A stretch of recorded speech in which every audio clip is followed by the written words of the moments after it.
49절부터 우리 53절까지 읽겠습니다. 볼지어다 내가 내 아버지께서 약속하신 것을 너희에게 보내리니 너희는 위로부터 능력으로 입혀질 때까지 내 성에 머물라 하시니라. 예수께서 그들을 데리고 베다니 앞까지 나가자 손을 들어 그들에게 축복하시더니 축복하실 때 그들을 떠나 하늘로 올려주시니 그들이 그에게 경배하고 큰 기쁨으로 예루살렘으로 돌아가 늘 성전에서 하나님을 찬송하니라. 오늘 우리가 읽은 말씀은 누가복음의 끝부분입니다. 우리가 읽기 시작한 말씀 49절은 볼지어다 보라 내가 아버지께서 약속하신 것을 너희에게 보내리니 너희는 위로부터 능력으로 입혀질 때까지 이 성에 머물라고 합니다. 이 누가복음 24장의 그 앞의 이야기는 우리가 부활절 날 함께 보았던 엠마오로 가는 두 제자 이야기예요. 예루살렘을 떠나서 엠마오로 가고 있는 그들에게 주님이 나타나셨습니다. 부활하신 주님이 그를 만나 주셨어요. 이 제자는 12제자가 아니잖아요.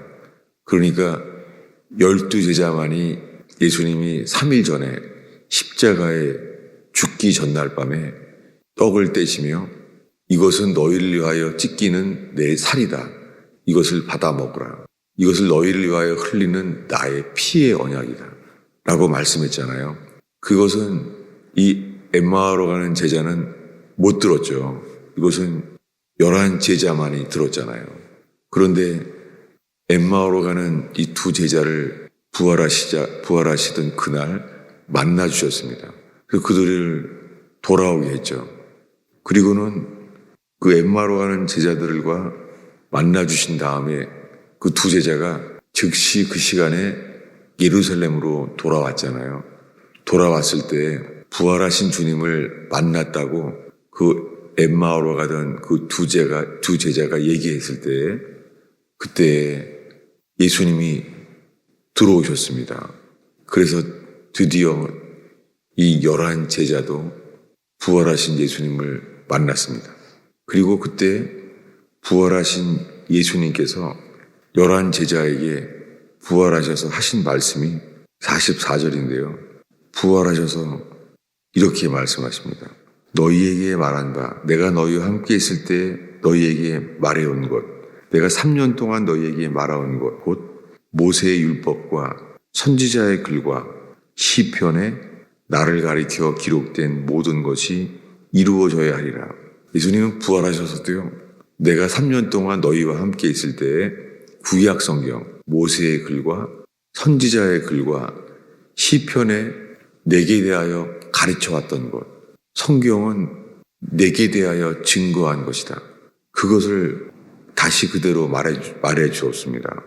그 말씀을 구약 성경에 말한 것을 다 설명하시고 부활하셔서도 3년 전에 가르쳐 오셨던 것 구약 성경에 기록된 것을 다 말씀하셨어요. 그리고 45절에 그들의 마음을 열어서 성경을 깨닫게 하셨습니다. 이 새벽에 우리가 사모하는 것은 주께서 우리들의 마음을 열어주셔서 주께서 우리에게 성경을 깨닫게 하신 일, 그 일이 우리에게 일어나기를 바랍니다.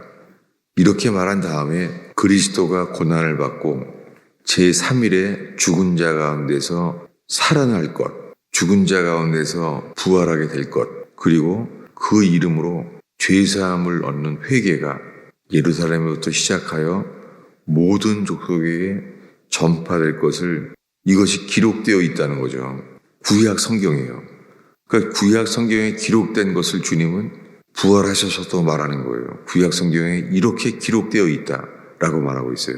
왜 이 말을 하냐면 어제 나눈 대로요. 마음속에 제 속에 늘 이렇게 주님 성령이 역사하셔야 됩니다. 저희에게 성령이 역사하지 아니하면 우리는 아무 생기가 없습니다. 이렇게 제 속에요. 성령을 받고자 하는 바람. 이것이 내 소원입니다. 이렇게 살아오고 있어요. 그런데 제 속에 이 열망이 없는 하나는 뭐냐면 성령이 임하기만 바랄 뿐이지 예수님이 부활하셔서도 예수님이 가르쳐 왔던 것, 모세의 글과 선지자의 글과 시편에 예수님에 관하여 말씀하신 것, 이것에 대한 열망은 제 속에 별로 없다는 거죠. 성령은 임하기를 바라면서 예수님이 부활하셔서도 예수님이 리마인드 시킨 것, 내가 죽기 전에 너희들과 함께 있을 때에 모세의 글과 시편의 글과 선지자들에 관하여 내가 말한 것들, 주님은 부활하신 예수님께 듣게 된 것이 이것이라는 거예요. 이것이 누가복음을 쓴 이 누가가 우리에게 증언하는 것이죠. 구약에 대한 이야기를 듣기는 제 속에 없는 거예요. 그리고 오직 성령이 임하기만을 바라는 거예요. 근데 지금은 그래서 이 누가가 기록한 것이 예수님은 부활하셔서도 이미 말해온 그대로 모세의 율법과 선지자의 글과 시편에 예수님에 관하여 기록된 모든 것, 그것에 대한 것을 가르치신 이후에 그들의 마음을 열어서 성경을 깨닫게 하셨던 것, 이것이 저와 여러분에게도 일어나기를 바라는 거예요. 그럴 때 우리에게 오늘 읽은 말씀 49절을 다시 한번 읽겠습니다. 읽습니다.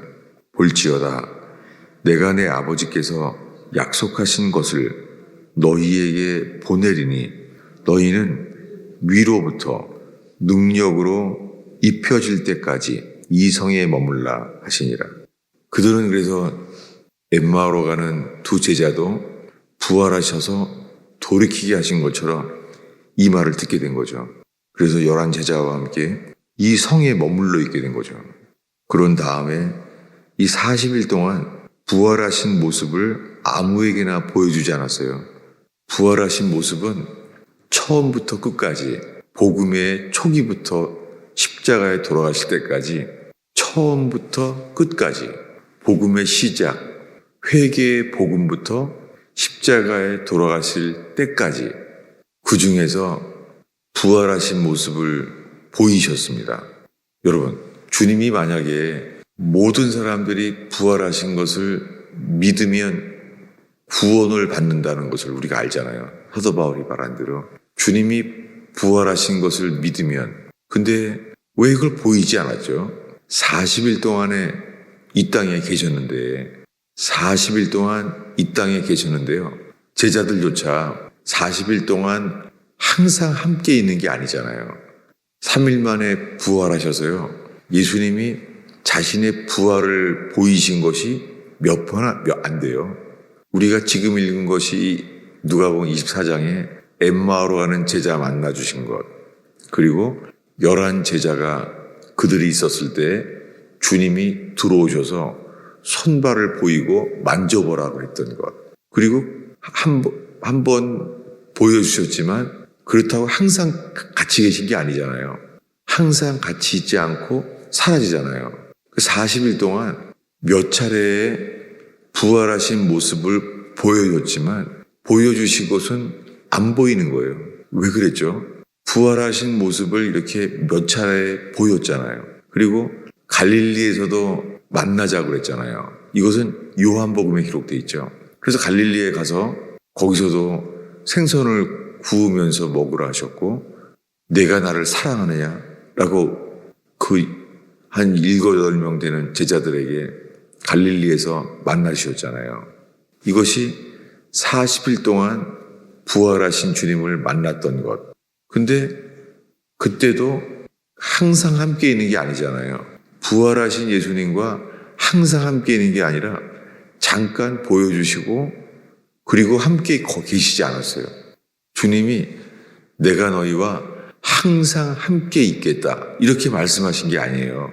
40일 동안이나 계신데 부활하신 모습은 이렇게 예루살렘에서 잠깐, 그리고 엠마오로 가는 제자들에게 잠깐, 그리고 요한복음에는 갈릴리에서도 만나야 한다. 그래서 갈릴리에 가서 거기서 또 만난 거예요. 이 부활하셔서 주님이 몇 번 나타나신 거죠. 이렇게 된 다음에 이제 마지막으로 40일이 지났습니다. 그리고 베다니에서 승천하신 거예요. 그때까지 몇 차례 부활하신 모습을 보였지만은 항상 함께 있는 게 아닌 거예요. 왜 그렇습니까? 왜 누가복음에서는 함께 부활하신 모습을 보이지 않았을 때 순간을 기록했어요. 찾아보겠습니다. 누가복음 24장이에요. 30절, 31절입니다. 우리 한 목소리로 더 읽겠습니다. 읽습니다. 그들과 함께 음식 잡수실 때에 떡을 가지사 축사하시고 떼어 그들에게 주시니 그들의 눈이 밝아져 그인 줄을 알아보더니 예수는 그들에게 보이지 아니하시는지라. 사라진 거예요. 이 부활한 모습을 보이셨는데 보이신 다음에는 예수님이구나 이거 알아봤잖아요. 부활한 예수님을 알아봤는데 사라진 거예요. 그들에게 보이지 아니하시는지라. 부활했다는 것은 이제 아는데 왜 부활하셨는데 왜 그들과 함께 있지 않죠? 우리가 알고 있는 대로는 마태복음에 볼지어다 내가 세상 끝날까지 너희와 함께 하시리라 이렇게 말하고 승천했잖아요. 근데 왜 이 마태복음에는 세상 끝날까지 너희와 함께 하리라 이것을 부활한 다음에 이걸 보이셨나요? 오직 이 누가복음 여기에만 예수님께서 부활한 모습을 아는 순간 사라진 거예요. 없어진 거예요. 왜 부활하신 주님이 그들과 함께 있지 않았을까요? 주님은 부활하셔서요. 요한복음에만 이렇게 기록되어 있어요. 이 11제자에게 숨을 내쉬며 가라사대 뭐라 그랬죠? 숨을 내쉬며 성령을 받아라 라고 말했어요. 이것이 오늘 말씀을 나누려고 한 거예요. 찾아보겠습니다. 요한복음 21장이죠. 요한복음 20장 22절입니다. 22절이에요. 요한복음 20장 22절 읽겠습니다. 이 말씀을 하시고 그들을 향하사 숨을 내쉬며 이르시되 성령을 받으라. 이게 부활하신 모습을 보이시면서 부활한 그날 그때 말한 거예요. 이것은 안식 후 첫날 부활했을 때예요. 그날 부활하신 그날 성령을 받으라 라고 말했어요. 성령을 받으라 말씀하신 다음에 이렇게 말한 거예요. 오늘의 이 마지막 말씀이죠. 누가복음 24장 49절을 다시 보겠습니다. 49절을 읽겠습니다.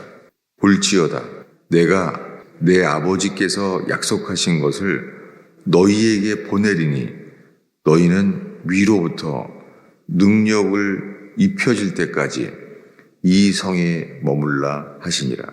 이 성에 머물라는 거예요. 능력이 입혀질 때까지. 근데요, 그 이전에 이미 요한복음에서는요, 부활하셔서 그날 말하기를 성령을 받아라 라고 숨을 내쉬면서 말했다는 거예요. 숨을 내쉬면서 마치요, 천지를 창조하고 아담을 지었을 때 어떻게 했죠? 아담을 지었을 때 주께서 아담을 지은 다음에 그 코에 생기를 불어넣었잖아요. 그것이 처음 사람을 창조했을 때 일이잖아요. 숨을 내쉬며 그 코에 훅 생기를 불어넣으셨어요. 근데 그렇게 요한복음에서만 이것을 보이는 거예요. 새 창조, 성령을 불어넣으신 거예요. 숨을 내쉬며 이르시되 성령을 받으라 라고 말한 거예요. 성령이 그들 안에 들어왔잖아요. 근데 누가복음에서는 지금 이렇게 말하는 거예요. 이 성에 머물라. 아버지께서 약속하신 것을 줄 때까지. 그것이 뭐예요? 능력을 옷 입을 때까지. 두 가지를 지금 말해서 천천히 오래 말하는 거예요. 하나는 성령이요. 성령이 코 안에 우리에게 생기가 들어온 것처럼 성령이 우리 안에 들어올 것을 약속했어요. 요한복음에. 성령이 우리 안으로 들어오실 것을. 누가복음에는요. 누가복음에는 오늘 말씀에 성령이 위로부터 너희 위에 능력으로 입힐 때까지 예루살렘에 머물라는 거예요. 여러분, 우리 속에 성령께서 이렇게 우리 안에 주실 것을 약속했어요. 그리고 이것만이 우리에게요, 십자가에 못 박혀 죽었던 예수님 앞에 우리가 일어날 수가 없는 거죠. 베드로처럼. 3번 부인한 베드로가 어떻게 회개를 하고 어떻게 다시 받아줘야 되는지, 이 회개한 베드로가 다시 받아들여진 것이, 이것이 바로 성령으로 입혀진 것이 주님이 나를 다시 받으셨구나. 이 큰 기쁨이 저와 여러분에게 임하기를 간절히 바랍니다. 기도하겠습니다. 예수님, 저희는 성경을 많이 들었고 많이 압니다. 저희는 기록된 말씀을, 이 구약 성경에 기록된 말씀과 예수님에 대하여 구약에 기록된 그 말씀을 저희는 배워왔습니다. 그리고 신약 성경에 기록된 말씀을 우리는 잘 알고 있습니다. 주님, 이 성경 말씀을 우리에게 깨닫게 해주시기를 기도합니다. 마음이 불타오르게 성경이 자세히 설명해 주시고 저희의 마음을 불타게 하여 주시는 주여, 주님, 이것이 머리에 지식으로 그치지 않게 하옵소서. 저희 속에 구약 성경과 신약 성경에 기록된 말씀을 저희에게 깨닫게 하시사 저희 마음에 이 말씀이 불타오르게 하옵소서. 약속하신 것이 저희 속에 성령으로 입혀지고 우리의 코의 호흡처럼 주의 영으로 호흡하게 하옵소서. 주님이 새벽에 상황에 갇혀있지 않게 하시며 주의 영으로 호흡하게 하옵소서. 주님, 기도가 답답하거나 막히지 않게 하시며 주의 영으로 호흡하게 되는 새벽 기도 되게 하여 주옵소서. 예수님의 이름으로 기도하였습니다.